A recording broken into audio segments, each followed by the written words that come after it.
can't be in a present moment because there are none. The first thing that we have to recognize is that when we're told to be in the present moment, it's a concession to the belief in the succession of time. And this succession of time is really just an illusory point of view. What we have is a thought. Then we have another thought. And we superimpose the gap between those two thoughts with what we call time. We say, well, I had one thought and then I had another thought, and there was something that happened in between. What was that? What was that infinite empty space of pure consciousness which I can't comprehend with the mind because it's not an object? Well, I'll just call it time, and I'll create a measurement from it. Really, all we're experiencing is pure infinite consciousness, and that takes place now. That doesn't take place then, it doesn't take place later, it doesn't take place in the present moment, it takes place now. And this present moment, it's not like we have a consecutive present moments. We've got to stay in the current one. There's only one now. Going to the present moment is for those who don't know or understand the significance of the now. Think about it, we hear, it's the most popular two words in the whole spiritual community is the words now and here. Be here now, right? So we all know and love the Ram Dass book. But we don't know the significance of that. No one knows, at least very few people talk about the significance of the now and actually being in the now, what that actually means, but not just the now, but being here. The significance of the now, which is extremely important to understand, is that the now is where all things take place. The now is where everything takes place.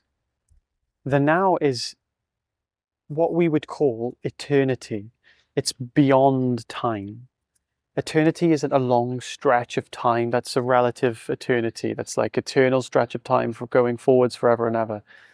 That's consecutive. It doesn't make sense. It's illusory. There is no consecutive time. True eternity is the now. It's beyond time, or prior to when time takes place. Like, for example, eternity is equally as outside this dimension as you would be watching a movie, right? Or you would be playing a video game. There's time in the video game, but that time in the video game means nothing to you in your world, right? How many days go by on GTA or Grand Theft Auto when you've just been there for like an hour maybe in your time? So eternity isn't like having an external time that is different from this reality. It's like having absolute zero time take place at all. There is no succession of time. There is no change. There is no cause and effect. It's just absolute timelessness. That is the significance of the now. And it isn't just the same for us sitting here watching this video, recording this video. It's the same for all things. So everything is taking place now.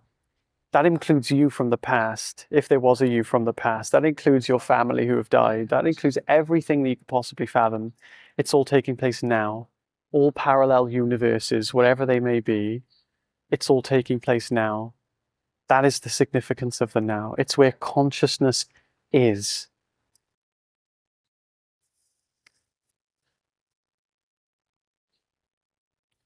Then we have here. Here is the place consciousness exists. It's also the place that all experience takes place. So when we say be here now, or be in the here, be in the now, no one actually says be in the here, but the here is actually extremely important. The here is almost a second level step, because the here starts to take away. You could say be in the now to anybody on earth. They'll be like, yeah, I kind of get that actually. Yeah, be in this nowness. Now is very obvious to experience, but here has a lot of conditioning to it. Here has, oh, I am here in the body, and that's where people get lost. They get lost in this belief that they are the body. So when they say experience takes place here, what they're doing is they're saying experience takes place in my head or in my experience where my body takes place. And this is a huge misunderstanding. The experience of now, equally that the experience of now is timelessness, so too is the experience of here, spacelessness. When we say we have this sense of here, everybody has this sense of now, Everybody has this sense of here, but we superimpose the sense of here-ness on being where the body is. Think about it. You can't always be here. If you're moving around, you're not always here. But we say, no, I am always here because I'm just here is wherever my body is. No, here is wherever your experience takes place. And your experience does not take place here. It doesn't take place there. It doesn't take place over there. It doesn't take place yesterday. It doesn't take place tomorrow. It takes place here in absolute spacelessness. So what we do is we say that there's a gap between objects. Just like we say that there's a gap between thoughts and we superimpose time onto it over absolute eternity, infinite, non-objective, timeless presence. So too do we say there's a gap between objects.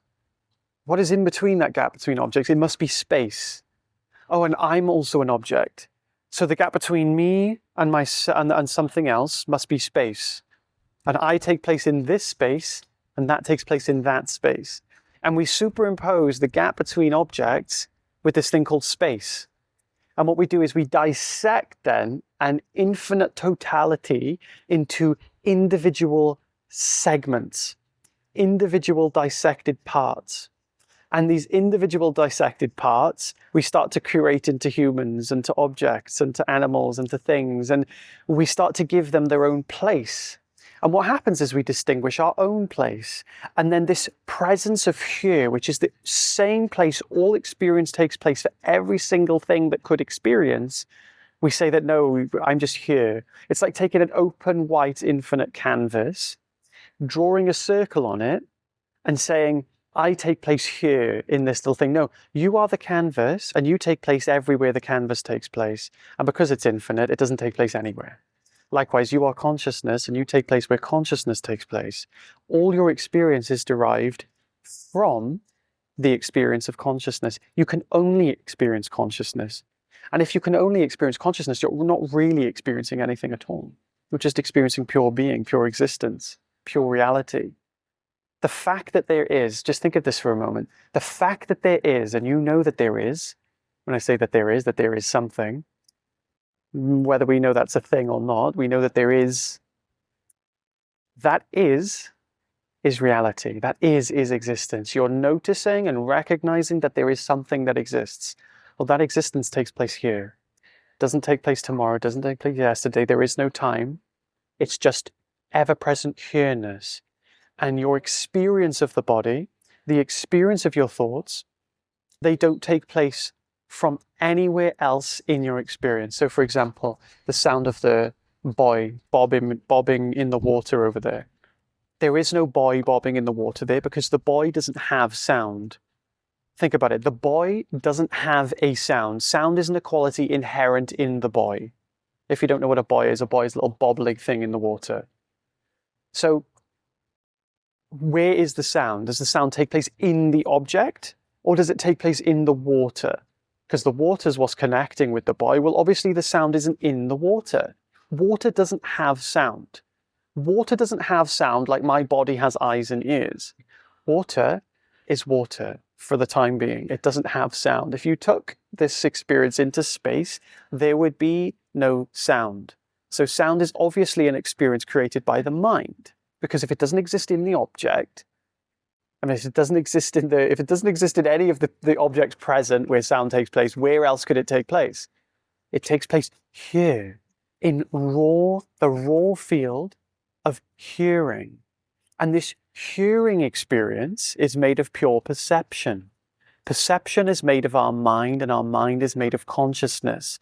Everything is derived from consciousness, never changes from consciousness. It's just appearing to be something other than consciousness while we give it some form of name through thinking. And thinking dissects that into thought, or thinking dissects that into belief. Belief dissects it through perception. Perception chops it into pieces. And there we have the world, you see? So if we take away that experience, and we're not trying to take away experience from the world, obviously not. We're not idiots. Infinite consciousness isn't an idiot who just wants to not experience the beauty of what we could call the Maya or the illusion. That's not the point.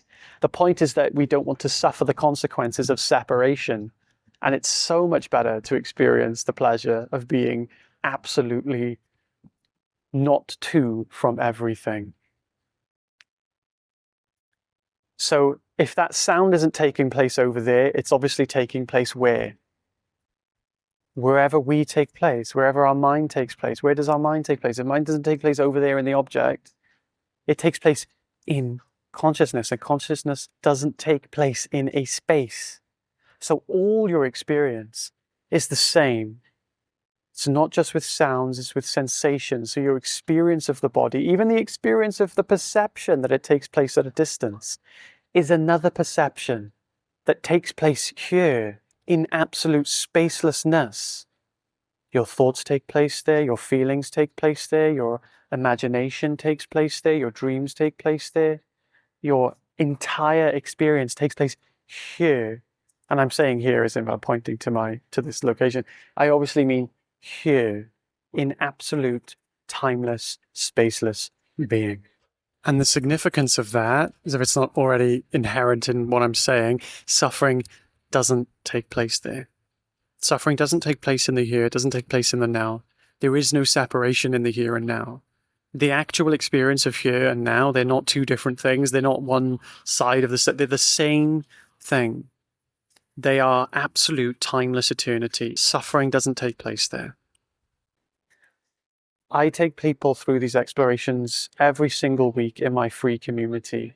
And you can basically access any type of guidance on this to help you dissolve this distinction, to live in completeness with your experience, to live in completeness with your reality. And if you'd like to join that, click the link in the description, or you'll see it in the comments, and I would love to see you in the meditations. Take care. Have a beautiful day.